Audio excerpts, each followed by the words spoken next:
50-এর বেশি হয়ে থাকে, আজকের ভিডিওটি আপনার জন্য। কথাগুলো মন দিয়ে শুনুন, আপনারই কাজে লাগবে। সর্বপ্রথম যেটা করতে হবে তা হলো একদম টেনশন করবেন না, একদম হতাশ হবেন না, দুশ্চিন্তা করবেন না। যে যতটুকুন আপনার জন্য করছে তাকে ধন্যবাদ দিন এবং বিধাতার কাছে কৃতজ্ঞ থাকুন যে আপনি এভাবেই যেন বাকিটা জীবন হেসে খেলে সুন্দরভাবে কাটিয়ে দিতে পারেন।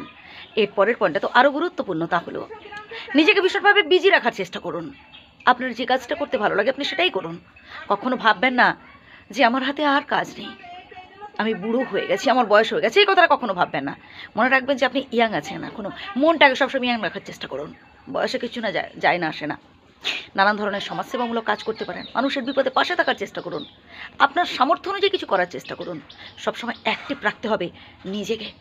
হ্যাঁ বন্ধু, আপনার সামর্থ্য অনুযায়ী কিছু করার চেষ্টা করুন।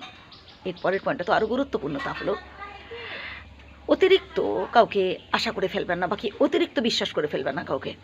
হ্যাঁ, বিশ্বাস করুন, আশা করুন, ভরসা করুন, সবই ঠিক আছে, কিন্তু অতিরিক্ত কোনো কিছুতে নয়। যদি ভরসা করতেই হয়, যদি আশা করতেই হয়, ভরসা করুন বিধাতার ওপর, উপরওয়ালার ওপর, আর নিজের কর্মের উপর। আপনি যে কাজটা করছেন সেটা মন দিয়ে করুন, যে কথাটা বলছেন বাকি যেটা ভাবছেন সেটা ঠিকঠাকভাবে করে যান এবং সৎপথে থাকার চেষ্টা করুন।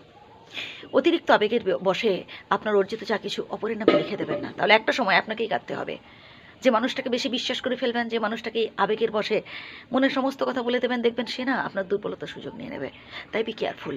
এর পরের পয়েন্টটা তো আরও গুরুত্বপূর্ণ, তা হলো মাঝে মধ্যে সময় সুযোগ পেলে একটু বাড়ির বাইরে থেকে ঘুরে আসুন, দেখবেন মন ভালো থাকবে।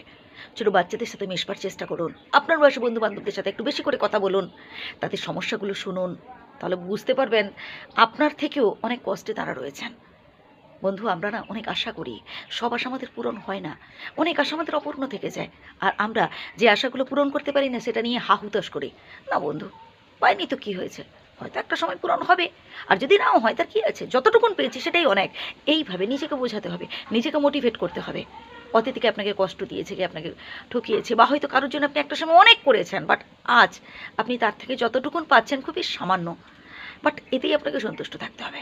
বরং এটাই ভাবুন না, আপনি যে অপরের জন্য করতে পেরেছেন, এই যে সামর্থ্য, এই যে ক্ষমতা ঈশ্বর আল্লাহ আপনাকে দিয়েছেন, এটাই আপনার কাছে অনেক। মোদ্দা কথা হচ্ছে নিজেকে ভালোতে রাখতে হবে, নিজেকে সুখে রাখতে হবে। গান শুনতে ভালো লাগে, গান শুনুন, খেলা দেখুন, খবরের কাগজ পড়ুন। সবসময় মনে রাখবেন, সৎপথে থাকলে উপরওয়ালা আপনার সাথে সবসময় থাকবেন। আর যারা ভালো মানুষ, যারা সৎপথে থাকেন, তাদের সবসময় জয় হয়। একা আছেন তো কী হয়েছে বন্ধু, একা এসেছি, একাকেই যেতে হবে, থেকে যাবে আমাদের কর্ম। তাই সৎকর্ম করুন, ভালো কাজ করুন, মানুষের উপকারে লাগার চেষ্টা করুন, মানুষের বিপদে পাশে থাকার চেষ্টা করুন, আপনারই জয় হবে।